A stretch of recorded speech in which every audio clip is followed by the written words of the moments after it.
نماز، روزہ، حج اور زکوٰۃ عبادات ہیں جو اس بڑی عبادت کے لیے ہمیں تیار کرتے ہیں، ہمیں سپورٹ کرتے ہیں، اس لیے کہ وہ بڑی عبادت آسان کام نہیں ہے۔ ہمہ تن، ہمہ وقت، ہمہ جہد اللہ کی بندگی کرنا، اطاعت کرنا، اس کے لیے آپ کو سپورٹس کی ضرورت ہے۔ نماز سپورٹ دیتی ہے، روزہ سپورٹ کرتا ہے، زکوٰۃ سپورٹ کرتی ہے، حج سپورٹ کرتا ہے۔ تو پہلی بات تو یہ کہ احسان، اس کے لفظی معنی کسی شے کو حسین بنانا، یہاں مراد احسان اسلام، اسلام خوبصورت ہو جائے،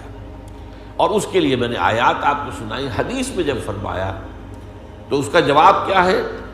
ان تعبد اللہ کانک تراہ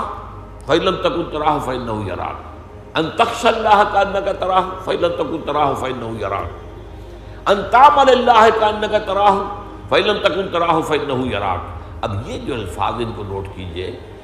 اس طریقے سے اللہ کی بندگی کرنا گویا کہ تم اللہ کو دیکھ رہے ہو،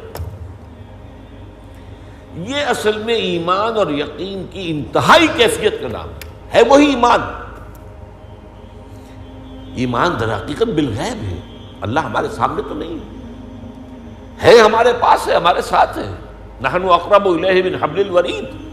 لیکن غیب کا ایک پردہ جو ہے وہ جو ہے موجود ہے، حائل ہے۔ لیکن اس ایمان کی شدت، اب یہاں پہ ایمان کا ایک ڈائمنشن آ رہا ہے، اور گہرائی، ایمان کی گہرائی اتنی شدید ہو جائے کہ گویا کہ تم اسے دیکھ رہے ہو۔ یہ گویا کہ کہا گیا کان نقل ترا، دیکھ تو سکتے نہیں، اس دنیا میں رہتے ہوئے دیکھنا ممکن نہیں۔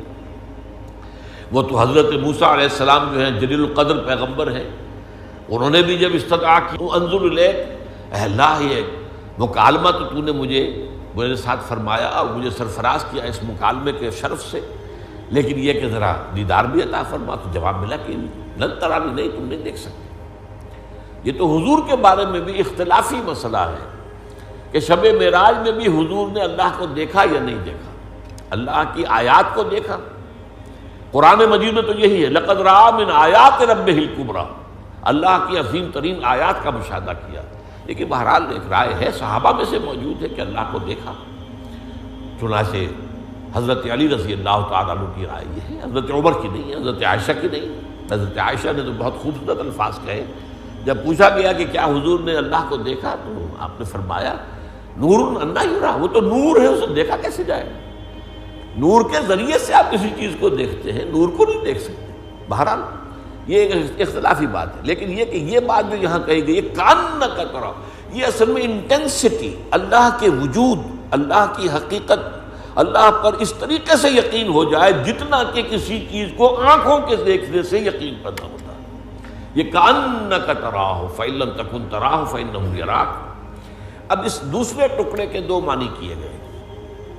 ایک تو یہ بھی ہے کہ اس سے کہا گیا کہ اگرچہ تم اسے نہیں دیکھتے وہ تو تمہیں دیکھ رہا ہے، یہ گویا کہ اسی کی وضاحت ہے پہلے ٹکڑے کی۔ اور ایک مفہوم یہ لیا گیا کہ یہ دوسرا درجہ، پوچھنا درجہ تو یہی ہے، اتنی شدت پیدا ہو جائے گویا کہ فی الواقع اپنی آنکھوں سے دیکھ رہے ہو۔ اگر یہ نہ حاصل ہو سکے تو اس سے کم تر درجے میں یہ یقین ہو کہ اللہ مجھے دیکھ رہا ہے، یہ استحضار کہ میں اللہ کی نگاہ میں ہوں، اللہ مجھے دیکھ رہا ہے۔ قرآن مجید میں آتا ہے حضور سے خطاب فرماتا فإنک بأعیوننا، اے نبی آپ ہماری نگاہوں میں ہیں، ہم آپ کو دیکھ رہے ہیں۔ اب اس کیفیت میں جو ہوتی ہے، اللہ کا بندہ جو ہے جب اللہ کے لیے کوئی محنت کر رہا ہے، اللہ کے لیے کوئی کام کر رہا ہے، اللہ کے لیے کوئی خدمت اس کے دین کی جو ہے سر انجام دے رہا ہے، اس کے لیے بھوک برداشت کر رہا ہے، اس کے لیے تکلیف جھیل رہا ہے، اس وقت یہ اس کا احساس جو ہے کس قدر اس کے لیے وہ دل جوئی کا بندوبست کا سامان فراہم کر، اللہ مجھے دیکھ رہا ہے، میرا مالک جس کے لیے میں یہ سب کچھ کر رہا ہوں۔ ایسا نہیں کہ مر گئے ہم، انہیں خبر نہ ہوئی، ہم تو ان کے لیے جو ہے اپنا سب کچھ جو ہے لٹا بیٹھے، انہیں پتہ بھی نہیں، وہ مجھے دیکھ رہا ہے، اس کے علم میں ہے۔ میری ساری جو بھی خدمتیں ہیں، خدمت گزاریاں ہیں، میری جو قربانیاں ہیں، میرا جو اصرار ہے، میری جو محنت ہے، میری جو بھاگ دوڑ ہے، ان تعمل للہ کانک تراہ فإن لم تکن تراہ فإنہ یراک، تو وہ تو مجھے دیکھ رہا ہے۔ تو یہ اصل میں ٹکڑا جو ہے اس کے دو مفہوم ہے،